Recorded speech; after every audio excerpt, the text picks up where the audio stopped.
구독자분들 안녕하세요. 여행을 좋아하는 남자의 취미 케니입니다. 지난번 독일 남부 여행기 2편에 이어 제3편을 오랜만에 이어서 업로드합니다. 오늘은 특히 아름다운 성과 자연을 가진 남부 지역인 피센과 슈방가우 및 국경마을의 여행기를 업로드합니다.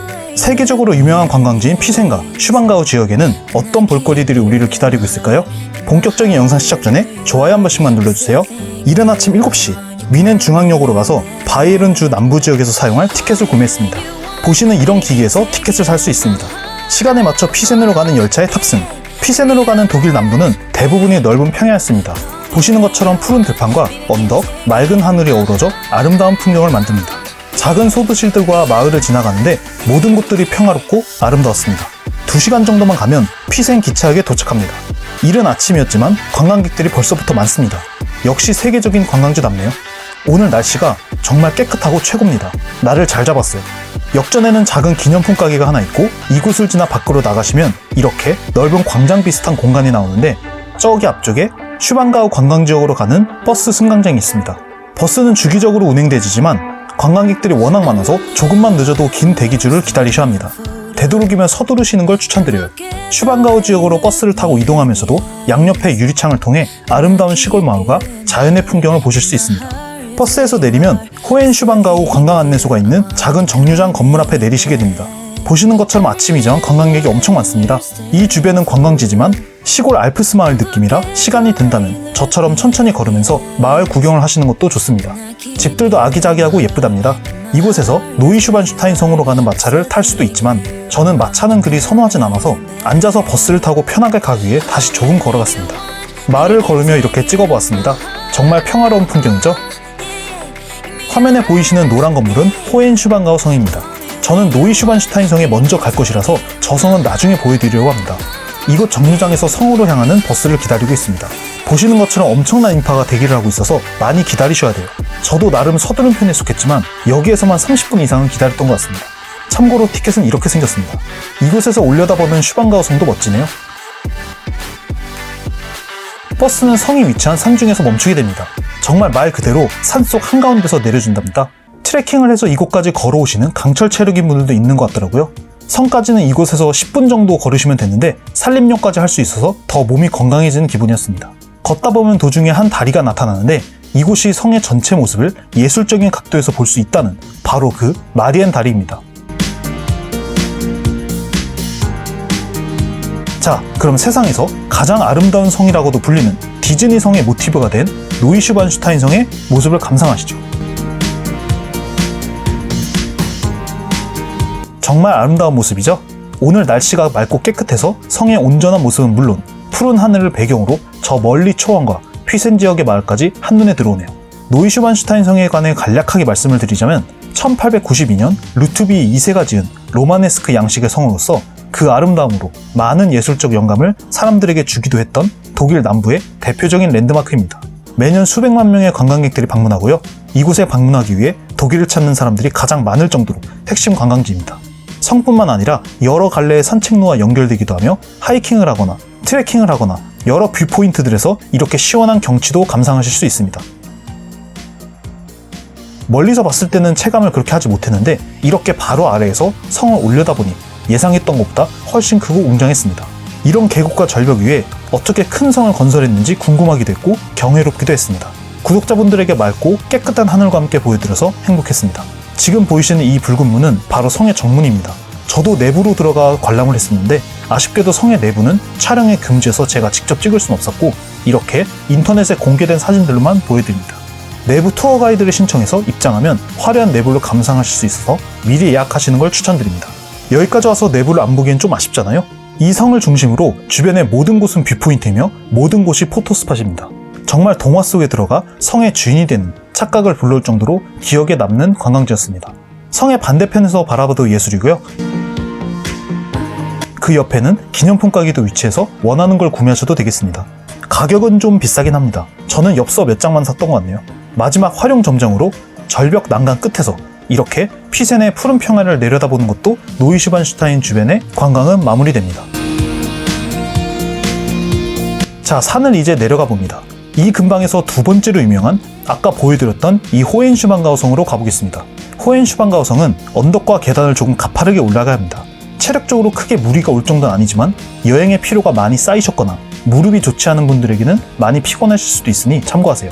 성으로 올라가는 길목에는 작은 교회도 있고요. 예쁜 상태누가 조성되어 있었습니다. 성 역시 언덕에 위치하고 있기 때문에 가파른 언덕을 오르락내리락 해야 합니다. 힘드신 분들을 위해 이렇게 성 입구까지 오는 마차도 있네요.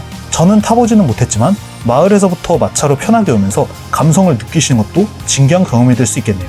호헨슈방가오 성은 바이에른의 왕이었던 막시밀리안 2세가 한 오래된 성을 개조하여 만든 네오고딕 양식의 건축물로서 앞서 보여드린 노이슈반슈타인 성보다 더 오래전부터 피센 지역에 있었던 이 구역의 살아있는 역사입니다. 이곳에서 바라보는 슈방가오 마을과 호수의 풍경은 마치 작은 스위스의 소도시를 방문한 것 같은 기분도 듭니다. 노이슈반슈타인 성이 있는 위치와는 다른 뷰를 볼 수 있어서 여기만의 매력이 있었습니다. 군데군데 예쁜 정원도 꾸며져 있어서 사진을 찍거나 앉아서 쉬기에도 적합합니다. 그리고 성의 내부를 돌아보고 나만의 사진을 찍는 재미도 있었습니다. 성의 외벽이 노란색으로 칠해져 있어서 황금을 연상시키는 것 같네요. 구독자분들께서는 이 두 성들 중 어느 쪽이 더 취향이신가요? 저는 우열을 가리기 힘들었습니다. 성을 뒤로하여 산을 내려와 다시 마을에 들어왔습니다. 마을의 서쪽에는 알프제라고 불리는 호수가 있습니다. 이 호수는 에메랄드빛의 백조 호수라는 별칭을 가지고 있을 정도로 아름다운 물결을 보여주었습니다. 이 지역이 스위스와 국경이 가까워서 그런지 몰라도 자꾸 저는 스위스의 풍경이 겹쳐서 떠오르더라고요. 이 주변이 한국 사람들에게 더 유명해지게 된다면 이 호수도 함께 그 못지않게 명호수가 되지 않을까 합니다. 근처에는 바이에른가의 왕실 박물관도 있었습니다. 막시밀리안, 루투비 2세, 왕가의 업적, 바이에른주 지역의 역사를 설명하는 박물관으로서 규모 자체는 크지 않았지만 내부도 깔끔하게 꾸며두었고 호수의 모습을 이렇게 큰 통유리로 보면서 관람이 가능하다는 최대 장점이 있습니다. 여름에는 에어컨과 함께 시원하게, 겨울에는 난로와 함께 따스하게 볼 수 있습니다. 이곳 역시나 관광지 중 하나인지라 기념품 가게도 있었습니다. 저도 이곳에서 몇 개 구매를 했었는데 반가운 물건을 하나 발견했습니다. 제 채널을 오랫동안 구독해주신 분들은 기억하실 텐데 제가 몇 년 전 독일 쾰른을 돌아다녔을 때 구매했던 파리나 향수인데 이곳에도 파리나 향수가 있다니 옛날 여행의 추억이 되살아났습니다. 그래서 저도 기념으로 이 향수를 하나 더 샀습니다. 정말 반가웠거든요. 기념품 가게를 나와서 걷다가 배가 좀 고파져서 큰 소세지를 끼워주는 핫도그로 배를 채우고 힘을 내서 다시 이동했습니다.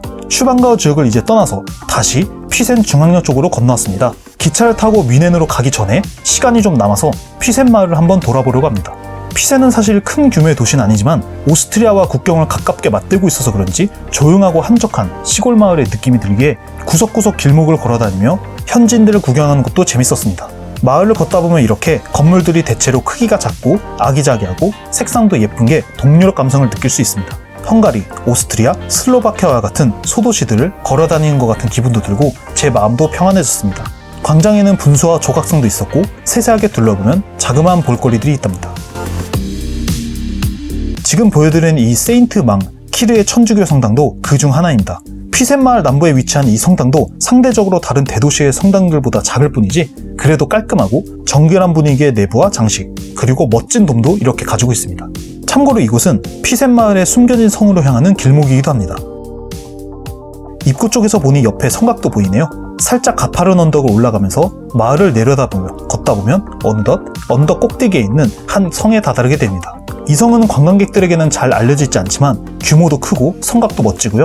내부에는 미술관까지 함께 운영되고 있었습니다. 저도 이렇게 티켓을 끊고 들어갔는데 이곳은 바이에른주에서 관리하는 주립미술관으로 상당수의 그림들은 1828년 바이에른 국왕 루트비 1세가 인수한 루이드 오팅겐 발러슈타인 공작의 컬렉션들이라고 합니다. 성 요한의 전설을 담은 그림들과 성 마그누스 전설이 담긴 그림, 1510년 슈바벤 화가가 그린 전쟁, 전염병 소재의 작품 등이 있습니다. 상당히 고풍스러운 분위기라 뭔가 엄숙하기도 하면서 살짝 으스스한 기분까지 들었어요. 하지만 성곽 곳곳에서 바라다보는 피센 마을의 전경을 확실하게 볼 수 있다는 부분이 이 성을 방문한 가장 큰 이유였습니다. 저 케니가 직접 발로 걸어 발견한 포토스팟 중 하나입니다. 대부분의 여행 유튜버들은 유명한 곳들만 소개하지 이런 숨겨진 곳을 소개하는 사람 찾기 좀 힘듭니다. 그래서 저 같은 작은 채널에 영상들을 꾸준하게 봐주시는 분들도 은근히 있더라고요. 딱 하나 아쉬운 부분이 있다면요, 이 박물관과 성 내부는 오후 4시에 일찍 문을 닫는다는 것입니다. 성에서 내려와 저는 특별한 계획이나 생각 없이 발이 닿는 대로 걸어봤습니다. 피센은 치안도 좋은 동네고 사람들도 적어서 여성분들끼리 걸어다니셔도 걱정 없는 동네 같습니다. 어느덧 마을의 남쪽 끝까지 오게 되었네요. 이 마을은 래시 강변에 위치하고 있습니다. 구글 지도로 보면 대략 이쯤입니다. 바로 근처가 오스트리아의 국경이고 남쪽으로 조금만 걸어가면 오스트리아, 서쪽으로 이동하면 스위스와 국경을 맞대는 보덴호를 만나게 됩니다. 국경 마을이라 그런지 더욱 조용한 것 같네요. 예쁜 집들과 에메랄드빛의 강, 그리고 특유의 평화로운 분위기를 느낄 수 있었던 피센 남부 레시부르크 다리를 건너 다시 피센으로 돌아가 봅니다. 피센의 구 시가지를 다시 통과하면서 아까 올 때와는 다른 골목으로 들어가서 이것저것 구경했습니다. 여느 관광지와 마찬가지로 피센도 구석구석에 기념품 샵들과 쇼핑할 수 있는 곳도 많으니 시간적 여유가 있으시다면 하루 정도 묵으시면서 여행의 피로를 푸는 것도 좋을 것 같았습니다. 걷다 보니 역 주변에 일종의 바자회, 동네 커뮤니티 마켓이 열린 것 같았습니다. 현지 분위기를 즐기면서 뭔가 기념으로 살 게 없나 하던 도중에 한 만년필을 직접 깎는 장인분이 운영하시는 곳을 발견했습니다. 이분은 직접 캡과 배럴을 깎아 손수 제작하시고 가격 대비 퀄리티도 준수하더라고요. 그리고 이분과 만년필에 관해 이런저런 대화를 나누면서 이분의 철학과 마인드가 마음에 들어서 이렇게 구매까지 하게 되었습니다. 이 만년필은 나중에 따로 리뷰해보도록 하겠습니다. 피센 중앙역에서 이젠 기차를 타고 뮌헨으로 돌아갑니다. 독일 남부는 거의 대부분이 이런 푸른 평야지대였습니다. 아름다운 풍경을 감상하다 보니 어느덧 뮌헨 중앙역에 도착했네요. 숙소 근처에 위치한 레스토랑에 자리를 잡았습니다. 이 레스토랑은 골목길 안쪽에 있기도 했고 관광객은 없이 현지인들만 방문하는 곳이었습니다. 밀린 카톡들을 열심히 읽으면서 주스 한잔 하다가 쉬다가 저녁을 먹었습니다. 우선 첫 디시로는 일종의 소세지 야채 스프 같은 건데 보기에는 별로일지 모르겠는데 맛은 생각보다 괜찮았습니다.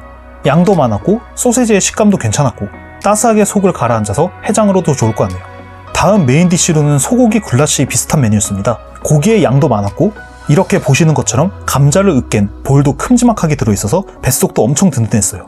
덕분에 배부르고 따스하게 밤에 푹 잘 수 있었습니다. 정말 많은 곳들을 오늘도 구독자분들에게 보여줄 수 있어서 보람찬 하루였습니다. 네, 오늘 영상 재미있게 보셨나요? 다음 네 번째 영상에서는 오스트리아 짤츠부르크로 갈 예정입니다.